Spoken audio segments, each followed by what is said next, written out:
e casou com esta filha de escravo. E eu nasci clarinho, mas eu tenho irmão e pela cor da pele ninguém diz que é meu irmão. Agora quando olha daqui para cima, aí não tem jeito, é tudo igual. E eu gostava, quando frequentava, fui membro da Igreja Central durante muitos anos, e sempre cumprimentava o irmão, mas tinha uma moreninha que sentava do lado direito na Igreja Central, e era a irmã Flora. E eu aprendi a amar a irmã Flora. Aprendi a amar a irmã Flora. Eu ia à Igreja Central, deixava minha mulher e ia seguir para o meu vestido para pregar em algum lugar, mas não saía da igreja sem primeiro dar um abraço e um beijo na irmã Flora. Ela me chamava meu filho para e a amizade cresceu da minha irmãzinha Lúcia ali, a quem eu amo. Eu fiquei feliz de ver. Fiquei feliz de ver. Eu fiquei tão feliz que eu já dei 2 abraços dela e vou dar mais um abraço. E vou dar um abraço ainda quando terminar o curso.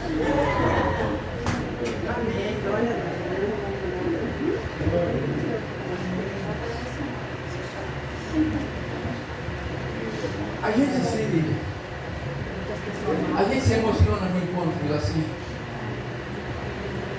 A gente se emociona com encontros assim. Esta aqui é uma lista de oração que eu tenho dentro da minha Bíblia, porque eu oro. Eu abro isso aqui pelo menos 2 vezes por dia. E bem no centro aqui está o nome de Flora. A irmã Flora espera a volta do Senhor Jesus, mas eu continuo orando pelos seus filhos, pelos seus netos e bisnetos, cada dia. E aí eu fico imaginando, outro dia eu disse ao Senhor assim, Senhor, como será o dia do encontro, quando a gente se encontrar com esse povo todo do reino dos céus? Todo mundo glorificado, nenhum pequeno, nenhum nanico, mas todo mundo do seu tamanho, e à medida que o tempo for crescendo, vai crescer até o tamanho, a estatura de Adão quando foi criado. E a gente vai se conhecer. Quando o Senhor Jesus voltar, nós vamos passar por uma experiência muito linda. Mas antes de eu falar da experiência linda, deixa eu dizer uma coisa aqui. Antes da leitura do texto. Eu tive Covid. E fiz o tratamento em casa. Quando eu falo disso, eu sempre me alegro e dou graças a Deus, porque eu com Covid, eu dormi com a minha mulher 5 noites e ela não teve Covid. Na verdade, ninguém na minha casa teve Covid, só eu. Eu não sei onde eu peguei, mas eu peguei. E fiquei ali e perdi o apetite, perdi o paladar, comecei a sentir dor no corpo, tive febre, não dormia, fiquei ansioso. No segundo dia eu fui tomar banho e lá fui lavar a cabeça, ensaboei a cabeça. Quando eu fechei os olhos com a cabeça cheia de sabão, me deu uma síndrome de pânico que eu não desejo para ninguém. Eu ouvia falar em síndrome de pânico, mas nunca imaginei o que fosse. Eu pensei que ia morrer. Infelizmente o chuveiro ainda estava aberto e eu botei a cabeça debaixo do chuveiro e tirei aquele sabão todo e respirei. E enquanto eu tomava banho, algumas coisas já me aconteceram debaixo do chuveiro. E eu dizia, Senhor, tem uma coisa errada, mais do que errada aqui. E eu saí dali debaixo daquele chuveiro e fui para o meu escritório. E me prostrei diante de Deus e no meio da oração disse assim para ele: o Senhor sabe que eu não sou ansioso, eu sou ansioso. O Senhor sabe que eu não tenho problema de dormir, para dormir, e eu não estou dormindo. O Senhor sabe que eu sento na cama, quando vou botar a cabeça no travesseiro, já boto dormindo. E eu estou sem sono. E eu não consigo comer. Eu dou umas 2 garfadas, levanto e vou embora, para depois voltar de novo. Comi assim, estava assim. Não sentia sede. E também não dormia. Deitava para dormir, daqui a pouco levantava, deitava de novo, levantava. Parei e disse, eu preciso do Senhor. Eu preciso do Senhor. Eu não posso ficar assim. O senhor sabe que eu estou sendo acompanhado por uma médica, infectologista. Eu tenho uma equipe de fisioterapeuta respiratório que me disse que eu tenho uma becerrite no pulmão, mas como eu pratico corrida, dizem que eu sou atleta, eu vou tirar isso de letra. Mas eu preciso do Senhor. Eu preciso do Senhor. Na verdade, querido Pai, eu queria lhe pedir duas coisas aqui. A primeira coisa é que se eu tenho algum pecado não confessado, o Senhor me perdoe. Se eu tenho algum pecado não confessado, me perdoe. E a segunda é que eu queria que o Senhor me abraçasse. Por favor, me abrace. Eu preciso do seu abraço. Me abrace. O Senhor é meu Pai. Eu não tenho mais de ninguém para pedir um abraço. Eu só tenho o Senhor. Por favor, me abrace. Saí do meu escritório, fui para a cama, tentei dormir. A equipe de fisioterapeuta respiratória me orientou para que eu não dormisse em cima do ombro esquerdo, para que tanto o pulmão quanto o coração funcionassem bem, oxigenando bem o corpo. Eu tenho 2 tendões de mandíbula partido aqui, não me impede a atividade, eu faço academia, pego peso, o limite é a dor. No momento que eu sinto dor, tem que parar. E não posso dormir do lado direito. Queria que eu dormisse de barriga para baixo. Decúbito dorsal, né? Assim fala? Decúbito ventral. E eu disse, aqui não vai. Minha mulher dorme, mas eu não. E eu dormi de barriga para cima e de repente eu ouvi umas 2 horas e pouco da manhã alguém me chamar pelo nome, Eliomar, me abraçar e virar. Eu continuei no sono. Eram umas 3 e pouco, quase 4, de novo, Eliomar, vira, e me abraçou e virou. Amanhecendo o dia, eu não ouvi a voz, mas senti o abraço, como vocês sentem o abraço dos seus queridos. Me abraçou. Aí eu acordei. Acordei e entendi. E chorando, eu me ajoelhei na beira da cama e agradeci a Deus.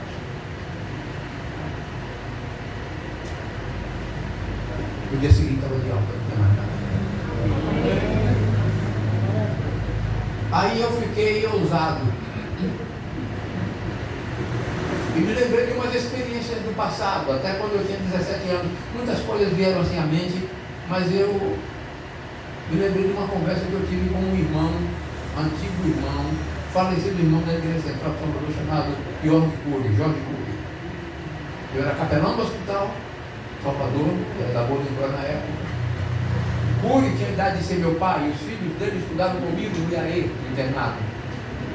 E eu disse assim para ele no meio da conversa na minha sala, eu disse, não, Cury, eu queria estar em pé para ver Jesus voltar. E ele olhou assim para mim e disse, pastor, todo mundo vai ver. Eu disse, eu sei, irmão Cury, eu não me introduzo na igreja, eu costumo ligar o celular, mas como eu vou precisar dele, eu não desliguei, eu vou deixá-lo aqui. Desculpa, mas eu liguei o celular. Eu disse, irmão Cury, mas eu queria ver Jesus voltar. Ele disse, mas todo mundo vai ver, pastor, você vai ver, eu preciso chegar. Disse, eu sei, irmão Cury, eu queria estar em pé para ver Jesus voltar. Eu disse, pastor,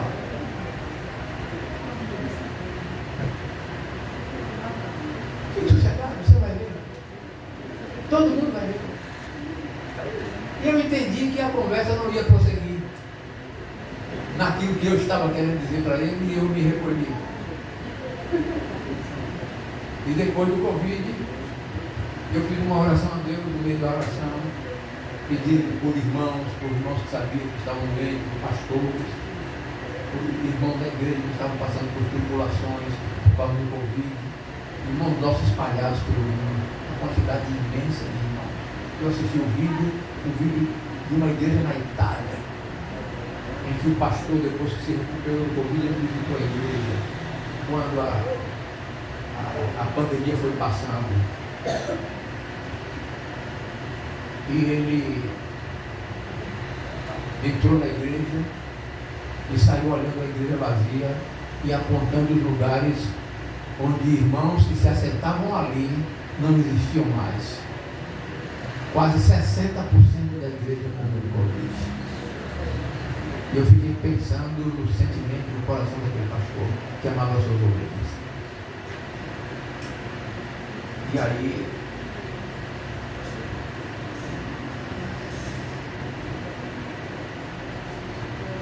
Eu orei e disse: Senhor, me permita estar em pé para ver Jesus voltar. O som está bom? Vocês estão me ouvindo bem? Estão me ouvindo bem? Estão? Com certeza? Sim. Eu escutei aqui dentro: você verá. Você verá. Eu quase caí. A força da palavra aqui dentro. Você verá. Eu tenho hoje 77 anos. Nossa média de vida é de 84, 85. E o Senhor me disse que eu vou estar em terra hoje de voltar.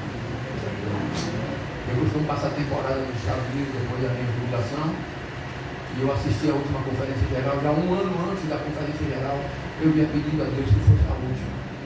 E que o Espírito Santo se manifestasse. Eu gosto de assistir a Sala 57, que a gente ora pelo derramamento do Espírito Santo, pelo batismo diário do Espírito Santo, 5 horas da manhã. Irmão no mundo inteiro. Irmão que assiste a Sala 57 no mundo inteiro. Brasil, Estados Unidos, Austrália, Canadá, Nova Zelândia, Ilha do Pacífico. Onde vocês imaginarem, há irmãos que assistem a Sala 57. Pouco tempo atrás, uns 2 anos, 3 anos atrás, eles fizeram um culto. Os irmãos daqui foram lá para a Itália fazer o culto, depois, um ano depois foram fazer lá na Suíça. Imagina, irmão, né? Eu tenho contato, eu tenho meu telefone da Sala 57 de irmãos de Portugal e da Inglaterra. E a Sala 57 se pega um batismo diário do Espírito Santo. E eu tenho pregado sobre isso.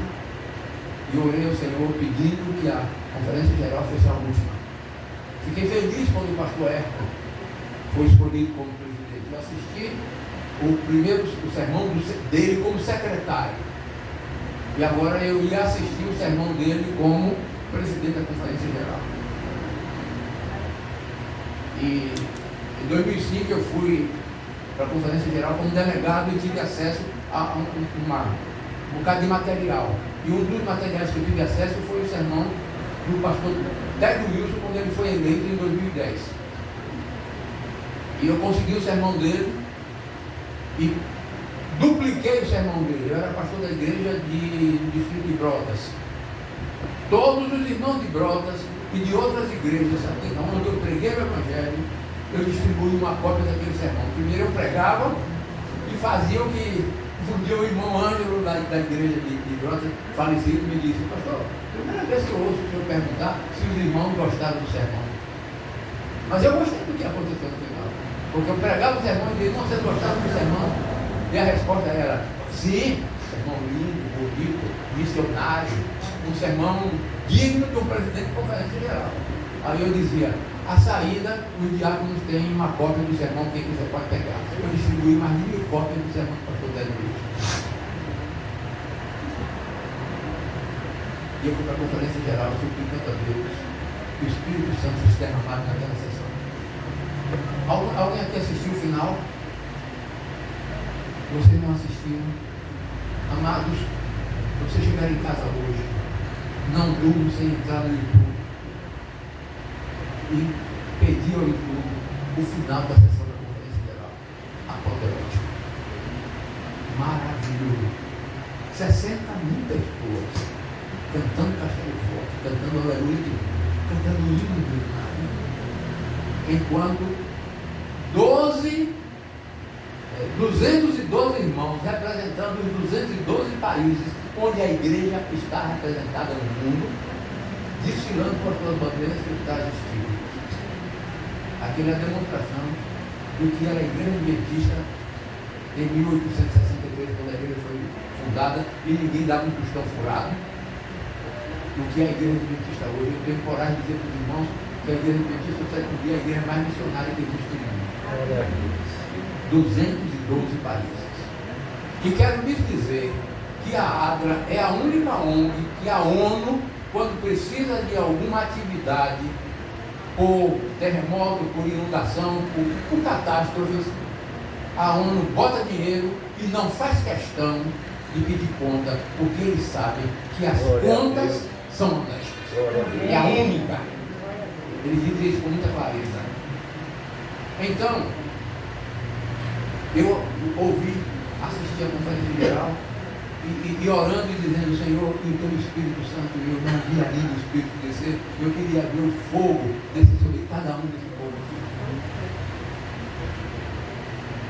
E eu não vi.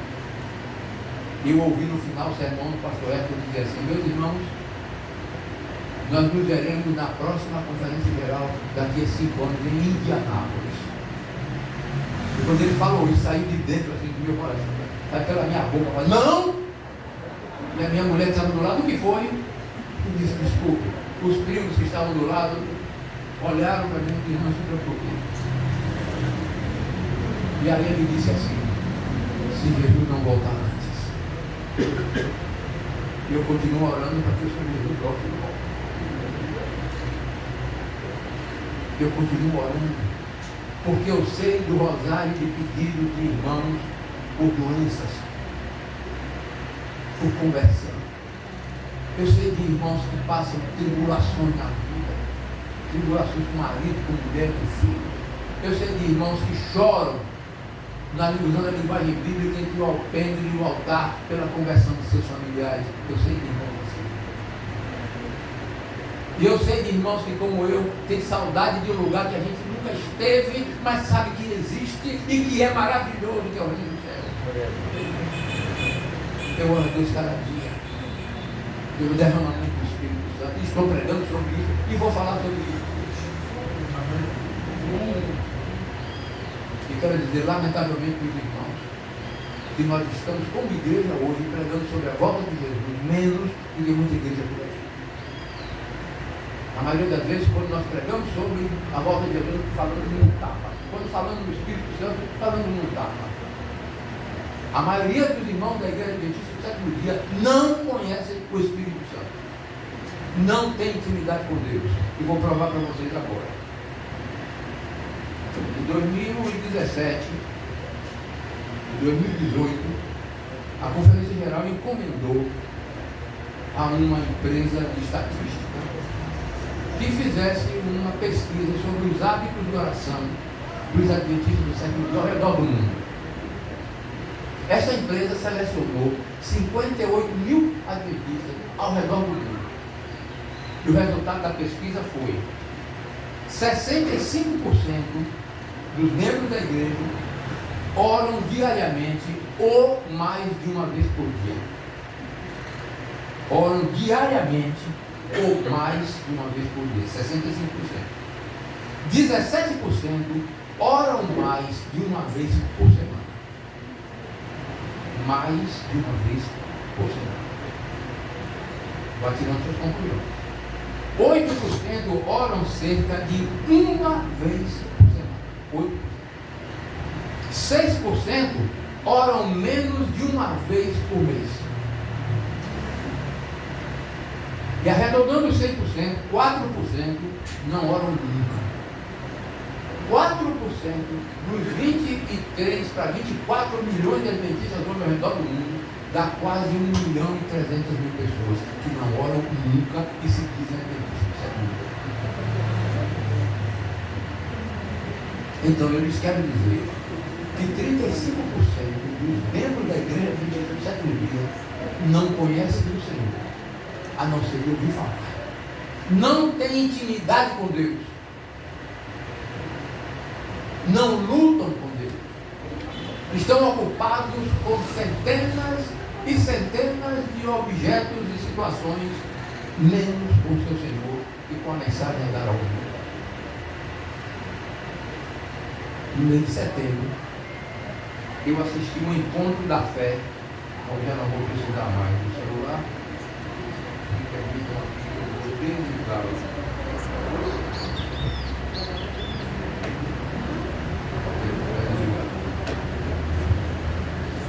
Um encontro da fé de irmãos adventistas dos Estados Unidos, todos eles americanos. E eu fiquei assombrado, porque eles se reuniram na quarta e terminaram no sábado. E a pregação do sábado foi do pastor Hércules. Muito bonita a pregação, muito linda, como ao seu final. O pastor Hércules prega bem. Mas uma coisa que me chamou a atenção é que não havia pastores por ali. Eram empresários. E vocês sabem que durante o programa todo, nenhum corinho foi cantado. Só hinos primários. Só hino primário, nada de corinho. Os hinos tradicionais, que muitos deles saíram do nosso cenário para dar lugar a corinhos e outras músicas que a gente ouve cantando por aí, tem um ritmo meio esquisito. Eu ficava olhando aqueles jovens ali na frente cantando, dirigindo o serviço de canto. Eu louvava a Deus pelo todos os dias. Mas fiquei mais impressionado ainda no culto de sábado, no momento da oferta. Alguém quer arriscar o tamanho da oferta que foi dada ali? É um tiro assim. 10 milhões. Em dólares. 10 dólares. Bora que eu não tenho tempo para ficar esperando você. Ele falou 10 milhões, quanto? 5 mil dólares. Eu vou encerrar. 2 milhões e 600 mil dólares, dá quase 15 milhões de reais. A oferta do culto. A gente fala em milhões aqui, mas lá $1 milhão. Uma pessoa que, às vezes na loteria, quando recebe, ganha na loteria 1 milhão, 2 milhões de dólares, deixa o emprego e vai viver o resto da vida com esses 2 milhões. E vai morrer e ainda vai sobrar dinheiro. Porque $1 nos Estados Unidos vale dinheiro para gente. É difícil encontrar uma pessoa com 100, 150, 200 dólares na carteira. É difícil. É difícil. Com 10 dólares, 5 dólares, no máximo 50 dólares. Eu fui tirar dinheiro do caixa eletrônico só por curiosidade. E estava um senhor atrás de mim e eu tive que tirar 600 dólares que eu tinha que fazer um pagamento. E quando eu tirei o primeiro, só podia ser de 200 e 200. Eu tirei o primeiro 200, ele olhou para mim e eu olhei assim para ele e depois quando eu tirei o 200 eu disse, guarde logo, guarde logo. Eles não têm problema de roubo e assalto como a gente tem aqui, mas não é normal. Bom, finalizando essa conversa toda, os americanos têm notas de $1.000. 99,9% dos americanos nunca viram uma nota de $1.000. Nunca viram, nunca tiveram na mão, nunca viram. 2 milhões e 600 mil dólares era o resultado da sua gratidão pelo que Deus estava fazendo na vida deles, ajudando-os a proclamar o Evangelho em vários lugares do mundo. E uma das coisas que um dos grupos fazia lá era trabalhar contra tráfico de crianças e adolescentes e de mulheres ao redor do mundo. Investe pesado. Investe pesado nisso, investe pesado em escolas, investe pesado em recuperação, em educação em hospitais. Eu tenho umas fotos aqui que eu vou mostrar para vocês que são valorizados de hospitais que esses irmãos mantêm na África, independente da igreja. Mantém. Algo simplesmente maravilhoso. Mas sua Bíblia está fechada, abre agora para a gente começar o sermão. Se eu passar um pouquinho, tem problema? Gênesis capítulo 32. Vamos meditar um pouquinho. Gênesis 32. Versos 22 em diante. Gênesis 32, verso 22 em diante.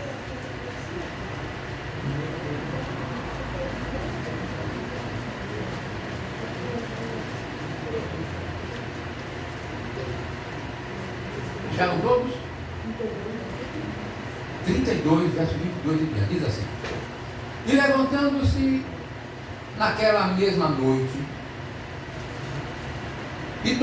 levantou-se naquela mesma noite e tomou as suas 2 mulheres, as suas 2 servas, os seus 11 filhos e passou o val de Jabó. E tomou-os e fez-os passar o ribeiro e fez passar tudo o que tinha. Jacó, porém, ficou só e lutou com ele um varão até que a alva subia. E vendo que não prevalecia contra ele, tocou a juntura da sua coxa e se deslocou a juntura da coxa de Jacó, lutando com ele. E disse: Deixa-me ir, porque já a alva subiu. Porém ele disse: Não te deixarei ir, se me não abençoares. E disse-lhe: qual é o teu nome? E ele disse: Jacó. Então disse: não se chamará mais o teu nome Jacó, mas Israel, pois como príncipe lutaste com Deus e com os homens e prevaleceste.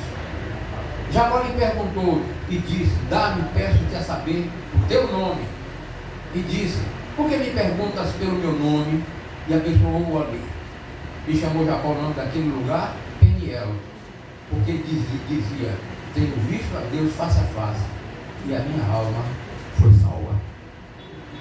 Vocês conhecem bem a história de Jacó, mas vamos relembrar bem rapidinho, para a gente pegar o fio da meada e entender o que eu vou dizer para vocês agora. E vocês, peço que ao irem para casa, vocês não vão falando sobre coisas a não ser o que vocês assistiram e participaram na adoração aqui dentro da Escola Sabatina. Porque se vocês não fizerem isso, quando vocês chegarem em casa, vocês não se lembram mais da lição da Escola Sabatina e nem do pregador. Vocês querem ver? Quem foi o pregador que pregou aqui sábado retrasado? Qual foi o título da lição da Escola Sabatina da semana passada? Vocês sabem que foi sobre Josué, mas vocês não sabem o título.